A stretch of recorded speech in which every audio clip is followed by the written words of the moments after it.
किसी भी बात को भाषा में बोलना हो, लिखना हो, उसकी मर्यादा होती है। हमारी भी मर्यादा है। मनुष्य होकर के और जितना भी अभ्यास है, हमारी बुद्धि है या तो जो भी शक्ति है, उसका ध्यान रखते हुए, उसका भान रखते हुए जो भी हमने प्रामाणिक कोशिश की, यानी पाठशाला, संस्कार निकेतन, नासिक की स्कूल, ये सभी मिलकर के जो भी व्यक्त हुआ है वह इस संस्कार निकेतन एक परिपूर्ण शाला और एक वैदिक पाठशाला का एक उसका प्रतिनिधि बनकर के और एक प्रभाव जो भी दिखाई देगा, वह दिल की बात पूरी आएगी या नहीं आएगी ये पता नहीं, लेकिन ये प्रयास है। और अपना अपना समझने का जरिया भी होता है। अपनी अपनी बुद्धि से, आकलन शक्ति से हम पढ़ते हैं और उसका आकलन करते हैं। कितने भाव इस शाला से, पाठशाला से प्रकट हुए होंगे ये बाद में पता चलेगा जब आप पढ़ेंगे तब। और ये सभी वैसे फैमिली मेंबर ही है, इसलिए मैं शुरुआत मेरे से करता हूं। मैं जब छोटा था, शायद पहली दूसरी में ही होगा, उस समय हम सभी कुटुंब पुरन में रहते थे। पुरन एक खेत का नाम है और उधर रहते थे। एक झोपड़ी बना दी और जो फसल का सीजन होता है तब हम खेत में रहते थे, बाकी समय फिर गांव में रहने के लिए आते थे। अभी खेत में ज्यादा रहने लगे, लेकिन उस समय इतने खेत में नहीं रहते थे। पूरा सुनसान, पूरा शिवार सुनसान ही था, सभी गांव में रहते थे। लेकिन उस समय सीजन जब आता फसल निकलने का या तो बुआई का, तब हम खेत में रहते। लेकिन स्कूल तो जारी था। हमारे माता पिता का आग्रह था कि हम नहीं ज्यादा पढ़ सके। माता तो बिल्कुल नहीं पढ़ी थी और पिताजी थोड़े बहुत पढ़े थे। उनका आग्रह था कि हम नहीं पढ़ सके, आप जितना पढ़ो उतना पढ़ना। बचपन से हमें ऐसा एक वातावरण मिलता था। तो बाप दादा से हम खेती करते हुए आगे आए और उसमें पढ़ना जरूरी है। हम नहीं पढ़े, लेकिन आप पढ़ो और आप अगर नापास हो जाएंगे तो खेती है ही, डरना मत, आप आ जाओ खेती पर। और जब खेती पर हम जाते तो पूरा काम तैयार रहता था हमारे माताजी की, पिताजी के पास, और वो भी काम करते थे और हमसे भी काम करवाते थे। पसीना निकलता था तो काम के बजाय अभ्यास अच्छा है ऐसा लगता था। ये काम अभी इतना पसीना निकलता है तो उसके लिए अभ्यास में तो बैठना है, पढ़ना है तो अच्छी बात है, ऐसा लगता है। तो ऐसा उधर से 1 किलोमीटर गांव में जाना, फिर पैदल वापस आना, सुबह जल्दी जाना, फिर शाम तक स्कूल होता था, मराठी शाला। तो ऐसा एक दिन क्या हुआ, बचपन में मुझे बीमारी थी। मैं लगभग 5-6 साल तक बोलता ही नहीं था, यानी गूंगा था। और बिल्कुल 5-6 साल तक बोला नहीं। माता पिता को चिंता हुई कि अभी ये बोलेगा या नहीं बोलेगा, क्या करना चाहिए, कैसे करना चाहिए। तो वो तोते के या तो जो भी पंछियों के फल लाते झूठे, और वो मुझे खिलाते। वो जो चिड़िया है उनका पानी, झूठा पानी चिड़ियों को दिलाते वाटकी में और वो पिलाते कि अभी ये अच्छा चिव चिव करेगा, कुछ बोलेगा, ऐसा उनको लगता होगा, और वो पिलाते मुझे। अभी मुझे याद नहीं, लेकिन बताते, लेकिन थोड़ा थोड़ा याद है। मुझे बोलना नहीं आता था, वो याद है। और मैं टोकरी बजाता, टोकरी यानी अभी बजाना भी नहीं आता, लेकिन टोकरी बजाता और कोई भी काम करना हो ऐसा करके मैं बोल लेता। तो ऐसे लगभग 6 साल, बचपन के 6 साल मैं बोल नहीं पाया। लेकिन एक दिन ऐसा हो गया, मैं स्कूल में चला जाने के बाद फिर बोलना आरंभ हुआ और माता पिता को बहुत खुशी हुई और उनको लगा कि भगवान की कृपा हुई, बोलने लगा। और ये वाणी कितनी महत्वपूर्ण होती है। मैं सभी के सामने बोलने के भी डेयरिंग बहुत साल तक नहीं कर पा रहा, क्योंकि पांव थरथर होते थे, हाथ भी थरथर होते थे और बोलने के लिए जो शब्द जुटाने चाहिए वो भी नहीं आते। और ऐसा बचपन में बोलना शुरू हो गया, लेकिन स्कूल जैसा चालू हो गया तो जब खेत में जाते उधर से 1-1.5 किलोमीटर जाना, 1-1.5 किलोमीटर आना, पैदल जाना पैदल आना।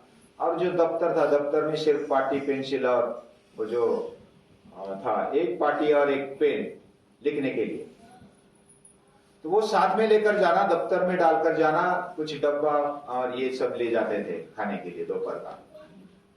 तो एक दिन क्या हुआ, मुझे थोड़ा बुखार आया था और मैं बचपन में दूसरी भी एक बीमारी थी मुझे, और मुर्दुस उसको बोलते हैं मराठी में, यानी माथा बड़ा, पेट बड़ा, फिर हाथ पांव काड़ी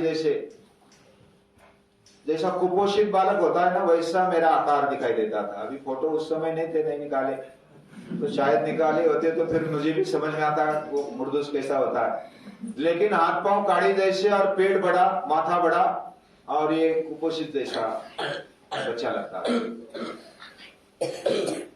लेकिन धीरे धीरे फिर वो जब सूर्य नमस्कार घर में चलते गए तो सुधरते गए, आगे चल करके व्यायाम होता था और सूर्य नमस्कार के बिना खाना नहीं खाना या तो नाश्ता भी नहीं करना, ऐसा घर का नियम था। और बचपन से हमने चाय कभी पी नहीं, यानी माता पिता ही नहीं पीते थे और हमें भी नहीं देते थे। तो चाय मीठी लगती थी, मीठा भी बहुत अंतर से मिलता था। बहुत कोई उत्सव आ गया, सन आ गया तो मीठा खाने के लिए मिलता, गुड़ खाने के लिए मिलता, शक्कर खाने के लिए मिलती। तो एक दिन ऐसा हुआ, मुझे बुखार आ गया। और बुखार क्यों आ गया, मैं चलता तो इधर उधर गिरता पड़ता और कुछ जख्म हो जाते। तो मेरे चड्डी बोलते मराठी में, पैंट के नीचे एक जख्म हुआ था, उनको मालूम नहीं था। और मैंने कहा माता को कि मैं आज स्कूल नहीं जाऊंगा, मुझे बुखार था और थोड़ा, उनको बताया नहीं था मैंने, लेकिन मैं स्कूल नहीं जाना चाहता, मैं आज इधर ही रहना चाहता हूं।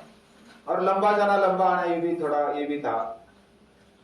तो माता ने ये जब सुना कि ये स्कूल में नहीं जा रहा है तो उन्होंने क्या किया, वो झाड़ू होता है ना, झाड़ू, वो ज्यादा घिसा हुआ और थोड़ा बाकी रहता है छोटा, वो आगे से पकड़ लिया और जो डंडा आप होता है आगे, वो आगे कर लिया और ऐसा पकड़ा और मेरे पीछे भागी। तो मुझे समझ में आया कि अभी मेरी कोई खैर नहीं है, मुझे भागो अभी।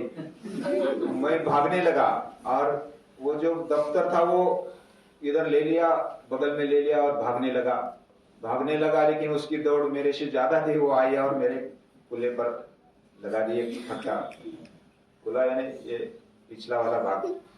और मैं वो एक मार खाया, लेकिन मैं भागा तो फिर वो जो जख्म था अंदर, उसमें से खून बहने लगा।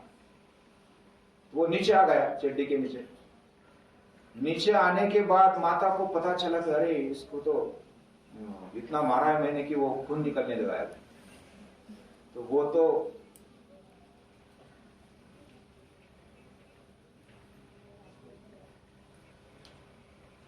माँ है ना, रोने लगी कि अभी रुक जा, तू जा मत।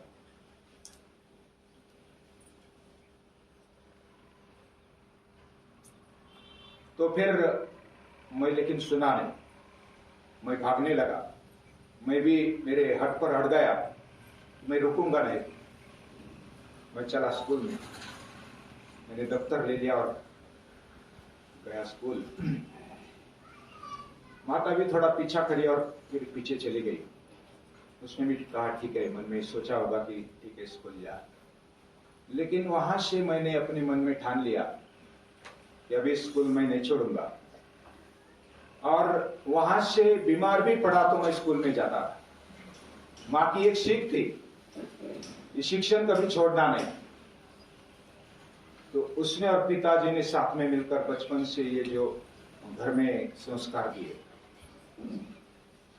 ये संस्कार घर में, जब हम इधर रहते थे, गांव में रहते थे, तो गांव में रहकर सुबह उठना, फिर नहाना धोना, उसके बाद सूर्य नमस्कार प्रार्थना करना, उसके बाद फिर नाश्ता। उसके बजाय नाश्ता नहीं होता था, प्रार्थना के बाद सूर्य नमस्कार के बाद नाश्ता, और घर में चाय नहीं, कुछ नहीं। और जो भी नाश्ता होता था, क्या होता था, चाय लेना, दूध लेना, और दूध के अंदर जो सूखी हुई रोटी थी ना, कल की बची हुई, वो सुबह सुबह उसको चुरा कर खा लेना। तो ऐसे दिन, यानी हमारे, मैं जब भाव सौरभ में जाता नहीं था तब तक हमारे लिए टेरिकॉट का कपड़ा भी नहीं था, जो अभी पॉलिस्टर और जिनके आज के कपड़े, तब मांजर पाट और वो जो सूती कपड़े थे, और हमें ऐसा लगता था कि हमें टेरिकॉट मिल गया, पॉलिस्टर मिल गया, बहुत अच्छा हो गया। तो हम भाव सौरभ यानी लोनारवाड़ी, जब मैं स्कूल में गया उधर भाव सौरभ में, तब तक ये टेरिकॉट और टेरिलिन या तो जो भी पॉलिस्टर कपड़े थे वो देखने को भी नहीं मिलते थे। और हमारी घर की परिस्थिति भी ऐसी थी कि वो मजदूरी करते थे माता पिता, खेती भी थी लेकिन खेती में पानी नहीं था। तो पानी नहीं था, इसके लिए जो भी बागायती जमीन नहीं थी, जो भी करोड़ों जमीन थी, उसमें से जो भी पकता उसमें से हमारा गुजारा चलता। लेकिन जो काम नहीं था तो वो सड़क के काम पर जाते, बंडिंग के काम पर जाते, ऐसा उनका ये था। कष्ट करते हुए उन्होंने अपना जीवन बिताया, और खाना पीना जो भी। और एक बात उन्होंने छोड़ी नहीं, वो बचपन से वारकरी थे, और वारकरी होने के कारण वो कट्टर वारकरी, माला पहनी थी, और ये सब जो भी एकादशी उपवास करना, या तो सब जो भी वारकरी संप्रदाय में चलता है वो सब वो करते थे, कीर्तन जाना, प्रवचन जाना। तो वो कट्टर थे, और एकादशी भी ऐसी करते थे, बीच बीच में कोई पानी भी नहीं लेते थे और थूक भी नहीं निकलते थे, यानी निरंकार उसको बोलते हैं, निरंकार एकादशी। तो ऐसे कुटुंबों में एक धार्मिक वातावरण भी था, और एक संस्कार सा हमारा वातावरण हो गया। बचपन में हमें 15वां अध्याय सिखाया गया, 12वां अध्याय सिखाया गया, वो बोलते तो हमारा पाठ हो जाता, राम रक्षा सिखाई गई, और ऐसा बोलते कि कुछ डरना मत, जब कोई डर लगेगा मन में तो राम रक्षा बोलना, 15वां अध्याय बोलना, 12वां अध्याय बोलना, तो डर निकल जाता, भगवान हमारे साथ आ जाता। तो हमें भी वैसे अनुभव तो बहुत सारे, लेकिन डर निकल जाता, राम रक्षा बोलते, 15वां अध्याय बोलते तो डर निकल जाता। तो इस प्रकार बचपन हमारा चलता गया। पूजनीय दादाजी हमारे माता पिता को मिले, और उसके कारण यानी घर में ही पाठशाला सा वातावरण, पाठशाला शुरू हो गई। यानी पूजनीय दादाजी मिले, पूजनीय दादाजी बोलते थे कि आप प्रार्थना शुरू करो सुबह शाम की। पहले तो एक समय शुरू की, बाद में फिर दो समय शुरू हो गई। लेकिन प्रार्थना करना, सूर्य नमस्कार करना, उठते समय श्लोक बोलना, भोजन करते समय श्लोक बोलना, शाम को श्लोक बोलना, सोते समय, ये सब पूजनीय दादाजी बताते और हम करते जाते। हमारा पूरा कुटुंब बैठ जाता, साथ में बैठ जाता, कुछ पढ़ाई भी करते, पिताजी पढ़ते और हम सुनते, या तो हमारे से में कोई पढ़ता और सब बाकी सब सुनते। तो ऐसा पाठशाला हमारे घर में शुरू हो गई।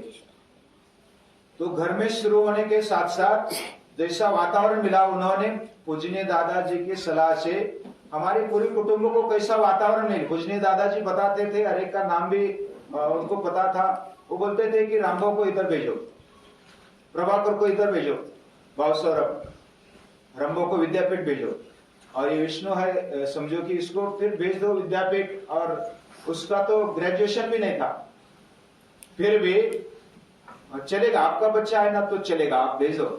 वो डिप्लोमा किया था तो 2 साल के लिए, फिर डिप्लोमा के बाद तुरंत चला आया 2 साल के लिए। तो इस प्रकार पूरे कुटुंब को, छोटे भाई भी थे तो वो उनको भी दादाजी का एक परिचय मिला। मुंबई में रहे और स्वाध्यायी लोगों के वातावरण में रहे। तो पूरा जो कुटुंब है, यानी बहन भी है, उनको भी पहले तो बहुत तकलीफ झेलनी पड़ी ससुराल में, लेकिन बाद में उन्होंने पूरा कुटुंब स्वाध्यायी बना दिया। और हमारा कुटुंब तो पूजनीय दादाजी के कारण पांडुरंगी बन चुका था। और ये सब एक साथ, यानी कोई भी आज तक अभी तक इसका एक परिणाम ऐसा रहा कि दोनों या तो पूरे कुटुंब में एक ही विचार दिखाई देता है, यानी मैं जो सोचता हूँ वही मेरे बड़े भाई सोचते होंगे, वही मेरी बहन सोचती होगी, वही विष्णु सोचते होंगे, वही ज्ञानेश्वर सोचते होंगे। तो ऐसा एक दूसरे में तालमेल बैठता गया। तो अभी हम जो करना चाहते हैं इस क्षेत्र में, जो भी पूजनीय दादाजी ने विचार दिए, गीता के विचार दिए, फिर एक एक परिवार करके समझो कि निगल जी भाई जड़े विद्यापीठ में जाकर के फिर स्वाध्याय परिवार से अग्रसर मिले, या तो कुटुंब का एक एक सदस्य बढ़ता गया और परिवार व्यापक होता गया।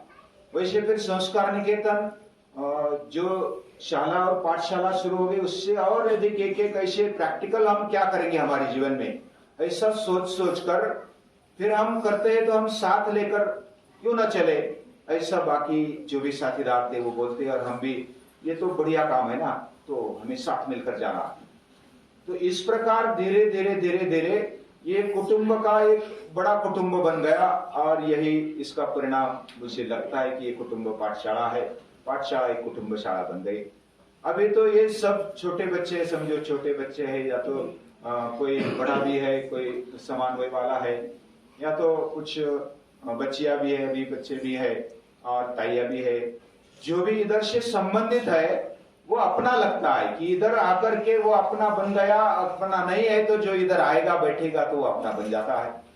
तो ऐसा धीरे धीरे भाव संबंध बढ़ते गया, और ये कुटुंब जैसे अभी इस साल एक नया प्रयोग समझो शुरू हुआ, बच्चियों को शुरुआत कर दी पाठशाला में रहने के लिए। तो ये पहला तो पेचीदा प्रसंग लगता था कि कैसे शुरू कर दिया जाए, लेकिन बहुत सारे साल गए बीच में, और ये जाने के बावजूद फिर इधर जो पाठशाला शुरू है उनको रेसिडेंशियल रखना चाहिए कि नहीं रखना चाहिए, बहुत सारे प्रॉब्लम्स आएंगे, क्या होगा कैसे होगा। तो ऐसे हमारे में वाद विवाद होते। तो वाद विवाद होते होते फिर एक ऐसा मन में आया कि हम कुटुंब में अगर साथ रहते, बच्ची साथ में रहती है, बहन साथ में रहती है, माता साथ में रहती है, या तो सभी काका काकी सब साथ में रहते कुटुंब में, अगर हम इधर कुटुंब जैसे रह रहे तो वो भी कुटुंब के एक सदस्य क्यों नहीं बन सकते। तो सभी मिलकर वो डेयरिंग अभी इस साल शुरू किया, और पाठशाला का और व्याप्ति बढ़ गई। तो ये सब अभी पूरा व्यक्त नहीं कर सकता, शब्द भी इधर उधर हो जाते हैं, लेकिन जो भाव है वो हृदय में है, और आपके भी हृदय में वो जग गए होंगे थोड़े से। तो ये जो किताब है एक इम्प्रिंट आया है हमारे भावों का, हमारे हृदय का, ऐसा इम्प्रिंट आप देखिएगा।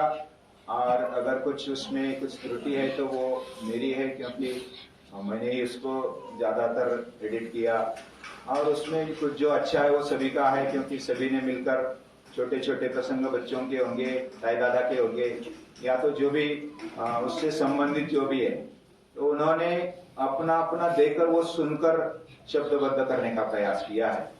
तो ये इस तरह प्रवास हुआ। अभी सभी को एक बात